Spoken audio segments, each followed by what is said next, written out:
Olá a todos, vou então abordar neste vídeo a definição de sucessões por recorrência, isto relativamente ao 11º ano. Farei então aqui dois exercícios de definição de duas sucessões distintas por recorrência. A primeira é exatamente esta que encontram aqui no primeiro slide. Então, dados os seguintes termos da sucessão V de n, 3, 7, 11, 15, 19 e depois isto continua infinitamente, definem então V de n por recorrência. Em primeiro lugar, terão que entender o que é uma definição por recorrência. A dica que vos dou já é que para fazerem a definição de qualquer sucessão por recorrência, precisam expressamente de ter o primeiro termo da sucessão. Se não tiverem o primeiro termo da sucessão e se não tiverem a hipótese de o calcular, não podem fazer a definição por recorrência, porque nessa definição tem de entrar sempre o valor do primeiro termo. Ficam já aqui com esta dica.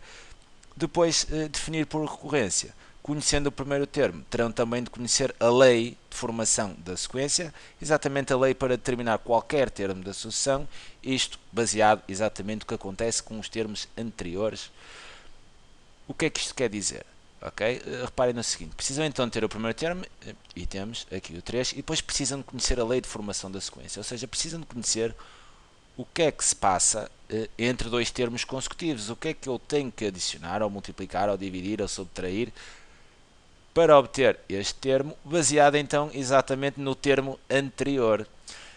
Então deverão olhar para a sequência e perceber exatamente isso. E penso que nesta sequência não existem grandes dificuldades. Acho que toda a gente vai perceber que para encontrarem o termo seguinte, terão de então adicionar sempre 4 unidades ao termo anterior. E isto já começa a entrar na definição da sucessão então por recorrência.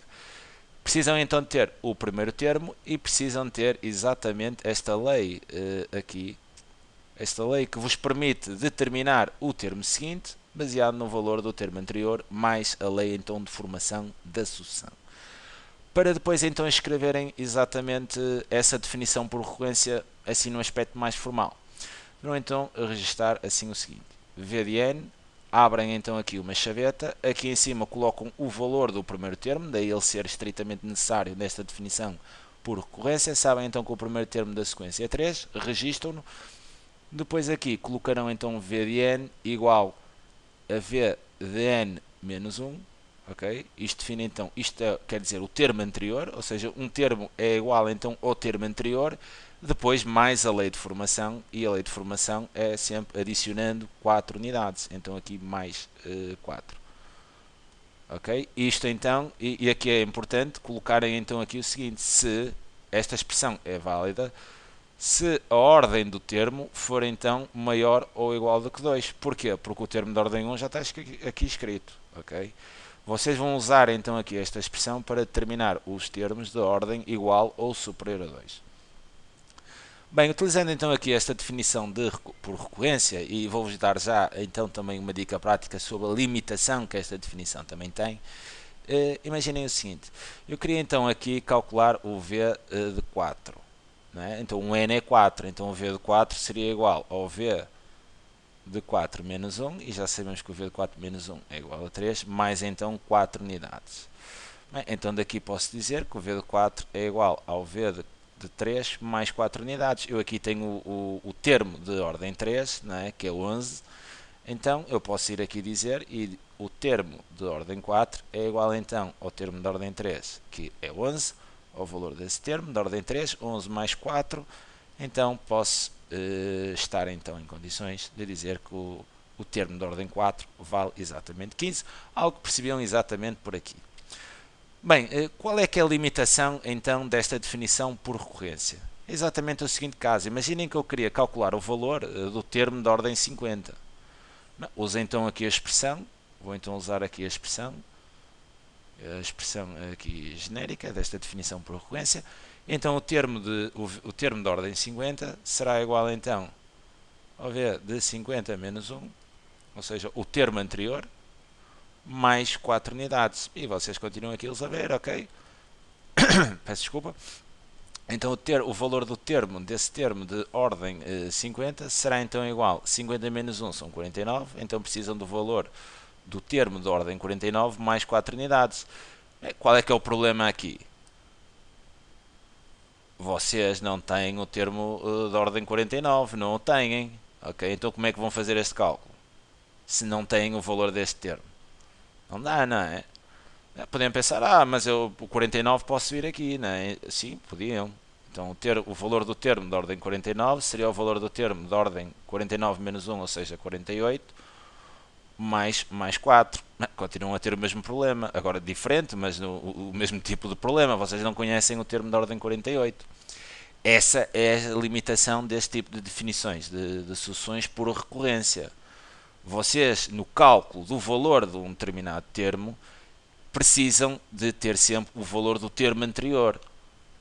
E neste caso não o têm. Okay? Então, nesse tipo de cálculos, seria mais aconselhável. Vocês podiam vir aqui e descer até ao termo da ordem 5, por exemplo, que seria o 19. Mas já viram que isto ia dar imenso trabalho, não é nada funcional, nem sejam loucos da cabeça de tentar ir por aí. Ok? Como é que vocês resolveriam essa situação? Simples, acham o termo geral e no termo geral aí perguntam depois qual é o valor do termo de ordem 49 ou 50 ou 70 ou o que for. E esse tipo de cálculos é feito com o termo geral e não com este tipo de definição. Okay? Esta é a limitação dessa definição então por recorrência. Vamos então passar aqui ao segundo caso. Dados os seguintes termos, então, agora de uma sucessão chamada Z de n, temos então aqui os termos 3, 12, 48, 192 e 768. Define então Z de n por recorrência.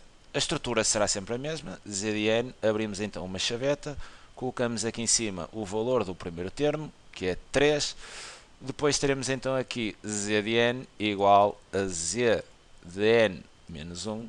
Okay, ao valor do termo anterior, e agora precisam então de conhecer a lei de formação da sequência, o que é que acontece quando passam entre termos consecutivos. Bem, olhando um bocado para isto, deveriam chegar à conclusão que o termo da sequência, qualquer termo da sequência, será igual então ao termo anterior vezes 4. Não é? 3 vezes 4 dá 12. 12 vezes 4 dá então 48. 48 vezes 4 dá 192. 192 vezes 4 dá 768. Então qual é que é a lei de formação aqui da sequência?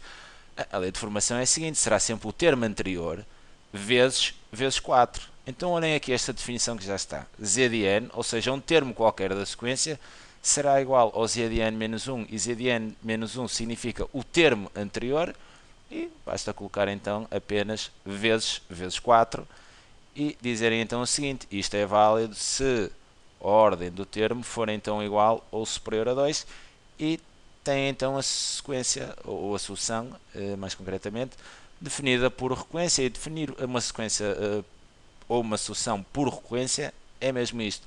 Precisam sempre de conhecer o valor do primeiro termo e precisam sempre de conhecer a lei de formação da sequência, ou seja, o que é que fazem quando passam do termo anterior para exatamente o termo.